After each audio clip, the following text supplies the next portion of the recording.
Nakita ito ni Minda sa kanyang panaginip. Isang malaking krus na walang laman. Isang simbahan na pugot ang mga santo.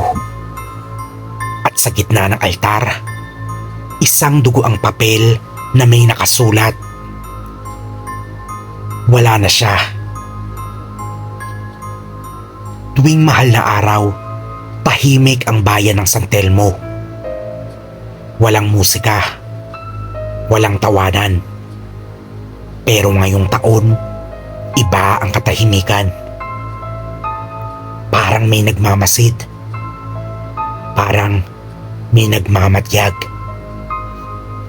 Ang mga imahe ng simbahan, isa-isang nawawala. Si Kristo sa krus, wala na. Si Birheng Maria, basag ang mukha.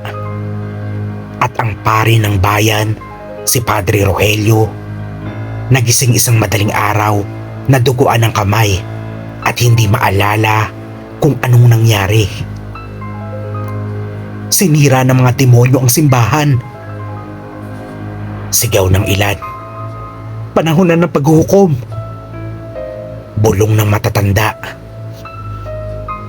Pero ang pinaka nakakatakot ay nang ipaskil sa harap ng simbahan ang mga salitang, "Patawad, patay na ang Diyos." Biyernes Santo, nagtipon ang mga taga-baryo sa plaza. Tahimik silang nakatingin sa langit, pero hindi ito asul. Kulay abo, parang sinunog. At sa gitna ng ulap, may bumukas na hiwa sa kalangitan. Isang itim na mata. Nakatingin sa lahat. Hindi ito panaginip. Sabi ni Minda. Wala na ang liwanag. Iba na ang naghahari. Biglang napuno ng sigawan ang bayan. Mula sa simbahan, may lumabas na nilalang. Mukha ni Kristo, pero itim ang dugo. May korona ng tinik, pero ang tinik ay humihinga. Nagtatatayo, gumagapang. May 4 na paa at 2 bunganga. Maniwala kayo sa akin.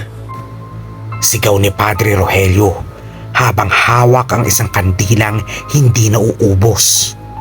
Hindi siya ang Diyos. Isa-isang hinila ang mga tao sa kadiliman. Ang mga umiiyak, tinatawanan. Ang nagdarasal, kinakaladkad pa atras, papasok sa madilim na pinto ng altar na ngayoy tila bunganga ng impyerno. Sabado de Gloria. Walang araw. Walang gabi.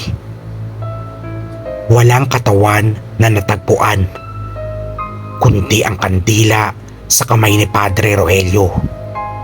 Nakasindi pa rin kahit wala na siya.